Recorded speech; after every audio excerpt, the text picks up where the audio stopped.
With the way that the NBA is covered during prediction season in particular, the conversations are typically dominated by who will win all the awards, or which teams will have the most wins or the least amount of wins, and so on and so forth. But monitoring the statistical leaders every year has actually been pretty exciting to do over the last few years as well. Being a scoring champion in the NBA does put your name in the history books as one of the greatest scorers to play the game, and then going down the line, there's a lot that can factor into which players can lead certain categories, and that's exactly what we're here to talk about today. In this video, we will be predicting the points, assists, rebounds, steals, and blocks per game leader for the upcoming NBA season in what should be filled with a ton of tight races. Before we start though, it turns out a good amount of you watching right now aren't even subscribed to the channel, so if you enjoyed the content, consider hitting the subscribe button, as not only does it help out a ton, but I'd also very much appreciate it. Now with that being said, let's begin.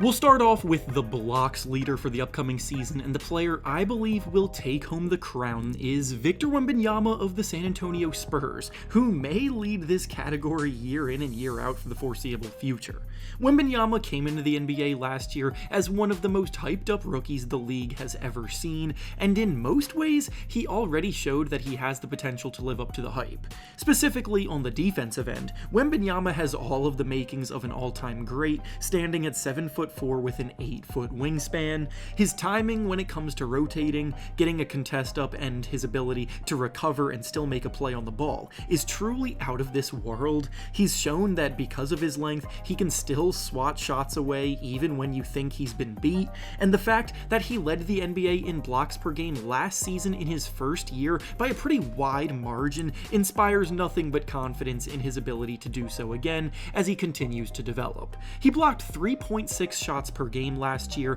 and the next closest player blocked 2.4 per game, so Wemby's on a tier of his own as a shot blocker. I do think that players like Walker Kessler of the Jazz and Chet Holmgren of the Thunder will be in the running to lead this category, with Kessler being poised for more minutes after finishing second in the league in blocks last season, and Holmgren being able to roam the paint more as a helper with the presence of Isaiah Hartenstein now being signed to the Thunder, but Wemby is the clear pick for this category. Next up is steals per game, and the player I believe will lead this category for the upcoming season is OG Anunoby of the New York Knicks. Steals per game is easily the most difficult statistic of all to predict on a year-to-year basis, with the players leading the way often changing so much season to season. The best perimeter defenders are usually the ones generating a lot of steals, causing havoc and making life difficult for opposing ball handlers, but steals are weird because players who are objectively bad defenders can still generate a lot of steals by taking more risks, jumping passing lanes, which may result in them getting beat more often than not, but when it works, it stuffs the stat sheet. The reason for picking OG Anunoby here though is simply because I believe he is the best perimeter defender in the game right now, and the Knicks have done a lot this offseason to make his life even easier so he can be put in positions to succeed. When fully engaged, Anunoby has proven he can generate as many steals as anybody, having already led the league in steals back in 2023 previously. And now with Mikal Bridges also being on the Knicks capable of defending the best player on opposing teams, Anunoby can dominate whatever matchup he's on and take more chances in passing lanes to create turnovers. Of course, as I said before, this statistic is one where so many different people can be amongst the leaders, so a few other players I expect to be in the running are Alex Caruso of the Thunder and De'Aaron Fox of the Kings, who actually led this category last season.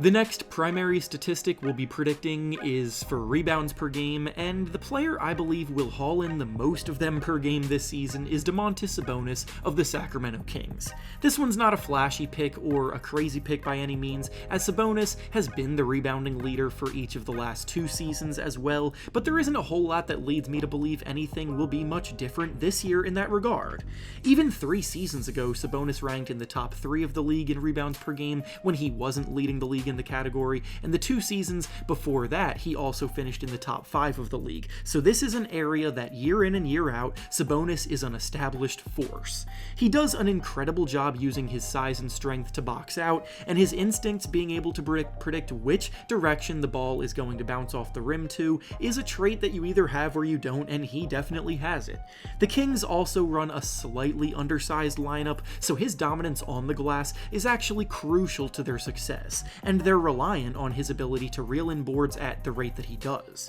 As for the other players that I think will be firmly in the running here, I see Nikola Jokic of the Nuggets, Rudy Gobert of the Timberwolves, and even Victor Wembanyama of the Spurs. Jokic is just always near the top of this category, as is Gobert, so with them both still in their primes, that won't change, but Wembanyama should see an uptick in minutes this season, and that, along with a year of experience under his belt already, should result in more rebounding opportunities after grabbing 10.6 per game as a rookie. Next up is the passing champion, and the player that I believe will dish out the most assists per game this year is Trae Young of the Atlanta Hawks. Ever since Trae has been drafted, he has consistently finished in the top 5 of the league in assists per game, and has actually averaged the second most assists in 4 of the 6 seasons that he's played in his career, so he has been right there on the brink of finishing as the passing champion so many times, and this year I believe he will finally get over that hump and do it. The last few years have seen Trae sharing a backcourt with DeJounte Murray, which has meant that he's also been splitting ball handling and playmaking duties with Murray, who plays more as a natural point guard as well. And yet Trae has still been such a naturally talented passer and playmaker that his assist numbers have really been unaffected. With Murray now gone though, the ball will be back in Trae Young's hands full time, and I'm fully expecting him to put up a career high in assists this year because of it. The Hawks may not be a very good team this year after the lackluster offseason that they just had,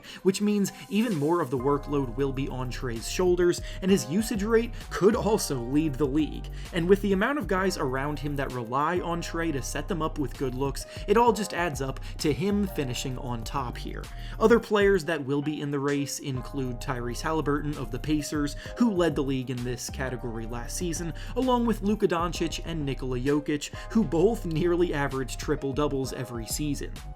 And finally, the last and arguably most significant statistic of all is points per game, and the player I believe will lead the league in scoring this year is Luka Doncic of the Dallas Mavericks. Again, it may feel like a cop-out picking the player that led the league in scoring last season, but it really feels like last year was the start of Luka leveling up even more, and a changing of the guard went down, where he is ready to claim this category as his own for the foreseeable future. Luka has been one of the most talented young players the game has ever seen, and has been a top 3 scorer in each of the last 3 seasons, so he has been right there so many times. And now with him really starting to hit his prime, there isn't anyone else who I believe will be able to keep up with him. It's really hard to score 34 points per game like Luka did last season, and the only other player that can realistically keep up with him in that regard is Joel Embiid, who won the prior 2 scoring titles. Embiid could absolutely be an option to reclaim his crown here, but the reason why I'm veering away from picking him is a combination of the fact that the Sixers just signed Paul George, so the scoring will be more equally spread out than prior years, and the fact that Embiid's nagging knee issue may cause him to rest more often,